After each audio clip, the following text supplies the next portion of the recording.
എല്ലാവർക്കും നമസ്കാരം. എറണാകുളം ജില്ലയിലെ തൃപ്പൂണിത്തുറയിലെ ശ്രീ പൂർണ്ണത്രയീശ ക്ഷേത്രത്തിലെ വൃശ്ചികോത്സവം അഥവാ തിരു ഉത്സവം നവംബർ 29 കൊടിയേറി ഡിസംബർ 6 ആറാട്ടോടെ അവസാനിക്കും. നമുക്ക് ശ്രീ പൂർണ്ണത്രയീശ ക്ഷേത്രത്തിൻ്റെ ഐതിഹ്യത്തെക്കുറിച്ച് ഒന്നറിയാം. ഒരിക്കൽ ദ്വാപരയുഗത്തിൽ ഒരു ബ്രാഹ്മണൻ്റെ ഭാര്യ ഒരു കുഞ്ഞിന് ജന്മം നൽകി. നിർഭാഗ്യവശാൽ ജനിച്ച് നിലം തൊട്ട ഉടൻ കുട്ടി മരിച്ചു. ആ ബ്രാഹ്മണ പിതാവ് മരിച്ച കുട്ടിയെയുമെടുത്ത് രാജാവായ ഉഗ്രസേനൻ്റെ കൊട്ടാരത്തിലേക്ക് പോയി. രാജാവിൻ്റെ ഭാഗത്ത് ഒരു തെറ്റുമില്ലെങ്കിലും കുട്ടി മരിച്ച ആ ബ്രാഹ്മണൻ രാജാവിനെ കുറ്റപ്പെടുത്തി സംസാരിക്കുവാൻ തുടങ്ങി. ബ്രാഹ്മണൻ്റെ രണ്ടാമത്തെ കുട്ടിയും മരിച്ചു, മൂന്നാമത്തെ കുട്ടിയും മരിച്ചു. ആകെ 9 കുട്ടികളുണ്ടായിരുന്നു. ഓരോ തവണയും രാജാവിനെ കുറ്റപ്പെടുത്താൻ ബ്രാഹ്മണൻ കൊട്ടാരത്തിലെത്തി. 9ാമത്തെ പ്രാവശ്യം ചെന്നപ്പോൾ രാജസദസ്സിൽ അർജുനനും കൃഷ്ണനും അവിടെ ഉണ്ടായിരുന്നു. രാജാവ് തന്നെ സംരക്ഷിക്കുന്നില്ലെന്ന് ബ്രാഹ്മണൻ ആരോപിക്കുന്നത് കേട്ട് അർജുനൻ ബ്രാഹ്മണനെ സമീപിക്കുകയും നിന്റെ കുട്ടികൾക്ക് ഞാൻ സംരക്ഷണം നൽകുമെന്നും വാഗ്ദാനം നൽകുകയും തനിക്ക് അതിന് കഴിഞ്ഞില്ലെങ്കിൽ താൻ അഗ്നിയിൽ പ്രവേശിക്കുമെന്ന് സത്യം ചെയ്യുകയും ചെയ്തു. അങ്ങനെ ബ്രാഹ്മണൻ്റെ ഭാര്യ 10ാമതായി ഒരു ആൺകുഞ്ഞിനെ പ്രസവിച്ചു. കുട്ടി കരയാൻ തുടങ്ങി. എന്നാൽ ഏതാനും മിനിറ്റുകൾക്കുള്ളിൽ കുട്ടിയും അർജുനൻ്റെ ഗാണ്ഡീവമെന്ന വില്ലും ആകാശത്ത് അപ്രത്യക്ഷമായി. ഇത് കണ്ട് വളരെയധികം ദുഃഖിതനായ ബ്രാഹ്മണൻ ശ്രീകൃഷ്ണൻ്റെയും മറ്റുള്ളവരുടെയും സാന്നിധ്യത്തിൽ അർജുനനെ കുറ്റപ്പെടുത്താൻ തുടങ്ങി. തൻ്റെ കുട്ടികളെ ആർക്കും രക്ഷിക്കാൻ കഴിയില്ല. അർജുനൻ്റെ തെറ്റായ വാഗ്ദാനത്തെപ്പറ്റി അപലപിക്കുകയും ചെയ്തു. ഇതു കേട്ട അർജുനൻ ബ്രാഹ്മണൻ്റെ കുട്ടികളെ കണ്ടെത്താൻ വേണ്ടി ഏത് ഗ്രഹത്തിലും സഞ്ചരിക്കാൻ കഴിയുന്ന അപൂർവ ശക്തി സ്വയം ആർജിക്കുകയും ബ്രാഹ്മണൻ്റെ കുട്ടികളെ അന്വേഷിച്ചിറങ്ങി.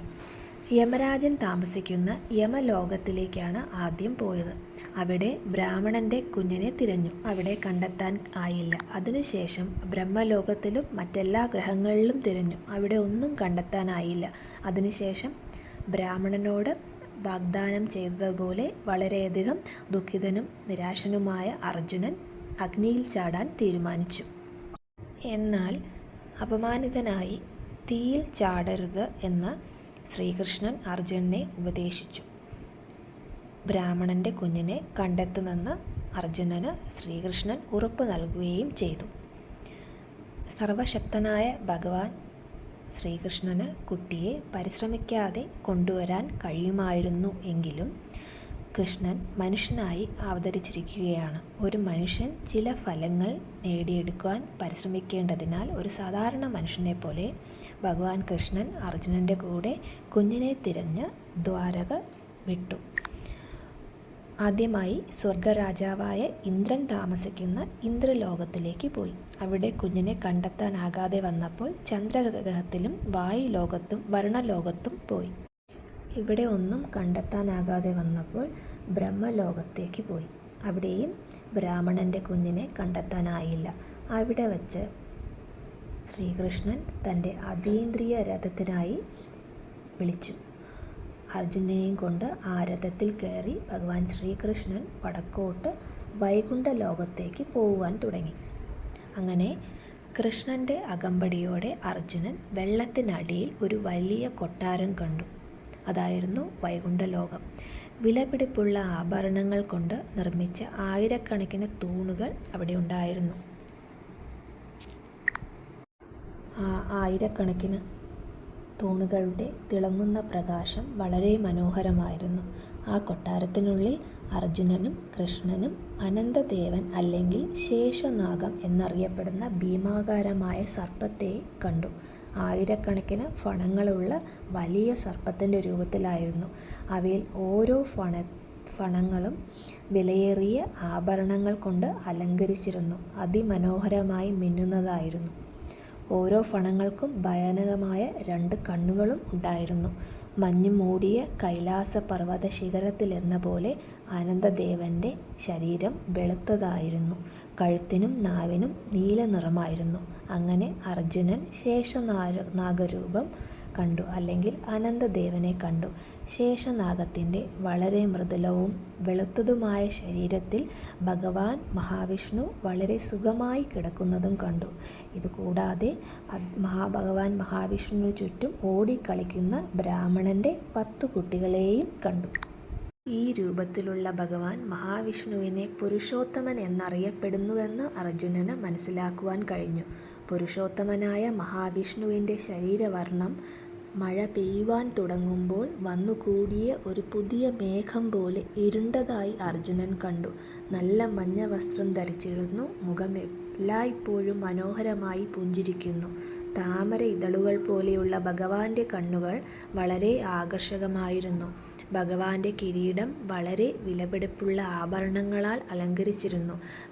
അദ്ദേഹത്തിൻ്റെ മനോഹരമായ കമ്മലുകൾ അദ്ദേഹത്തിൻ്റെ തലയിലെ ചുരുണ്ട മുടിയുടെ ഭംഗി വർദ്ധിപ്പിച്ചു. ഭഗവാന് 8 കൈകളുണ്ടായിരുന്നു. എല്ലാം വളരെ നീളമുള്ളതും കാൽമുട്ടുകൾ വരെ എത്തിയതുമാണ്. കഴുത്ത് കൗസ്തുഭരത്നം കൊണ്ട് അലങ്കരിച്ചിരുന്നു. അദ്ദേഹത്തിൻ്റെ നെഞ്ചിൽ ഭാഗ്യദേവതയുടെ വിശ്രമസ്ഥലം എന്നർത്ഥം വരുന്ന ശ്രീവത്സ ചിഹ്നം അടയാളപ്പെടുത്തിയിരുന്നു. ഭഗവാന് കാൽമുട്ടോളം താമരപ്പൂമാല അണിയിച്ചിരുന്നു. നീളമുള്ള ഈ മാല വൈജയന്തിമാല എന്നാണ് അറിയപ്പെടുന്നത്. ശ്രീകൃഷ്ണൻ ഭഗവാൻ മഹാവിഷ്ണുവിന് പ്രണാമം അർപ്പിക്കേണ്ട ആവശ്യമില്ലെങ്കിലും ഗുരുനാഥനായതിനാൽ മഹാവിഷ്ണുവിനോട് എങ്ങനെ ബഹുമാനം കാണിക്കണമെന്ന് ശ്രീകൃഷ്ണൻ അർജുനനെ പഠിപ്പിച്ചു. കൃഷ്ണൻ മഹാവിഷ്ണുവിന് പ്രണാമം അർപ്പിക്കുന്നത് കണ്ടപ്പോൾ അർജുനൻ ഉടനെ തന്നെ അദ്ദേഹത്തെ അനുഗമിച്ച് കൈകൾ കൂപ്പി ഭഗവാന്റെ മുമ്പിൽ നിന്നു. ഇതിനുശേഷം ഭഗവാൻ മഹാവിഷ്ണുവിൻ്റെ ഭീമാകാരമായ രൂപം അത്യന്തം പ്രസാദമായി പുഞ്ചിരിച്ചു.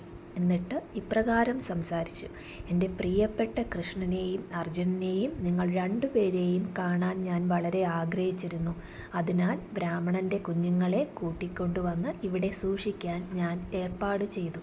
ലോകത്തെ ഭയപ്പെടുത്തുന്ന പൈശാചികമായ വ്യക്തികളുടെ ശക്തി കുറയ്ക്കുന്നതിനാണ് നിങ്ങൾ ഭൗതിക ലോകത്ത് എൻ്റെ അവതാരങ്ങളായി അവതരിച്ചത്. ഈ ശക്തികളെ ഉന്മൂലനം ചെയ്ത ശേഷം നിങ്ങൾ എൻ്റെ അടുക്കൽ തന്നെ മടങ്ങിവരും.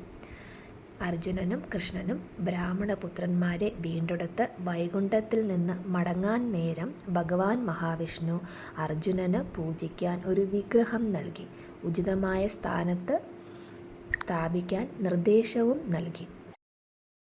ഭഗവാൻ ശ്രീകൃഷ്ണനും അർജുനനും ഗണപതി ഭഗവാനോട് തങ്ങൾക്ക് മുമ്പേ പോയി വിഗ്രഹം പ്രതിഷ്ഠിക്കുന്നതിനായി ഒരു അനുയോജ്യമായ സ്ഥലം തിരഞ്ഞെടുക്കുവാൻ അഭ്യർത്ഥിച്ചുവെന്ന് പറയപ്പെടുന്നു.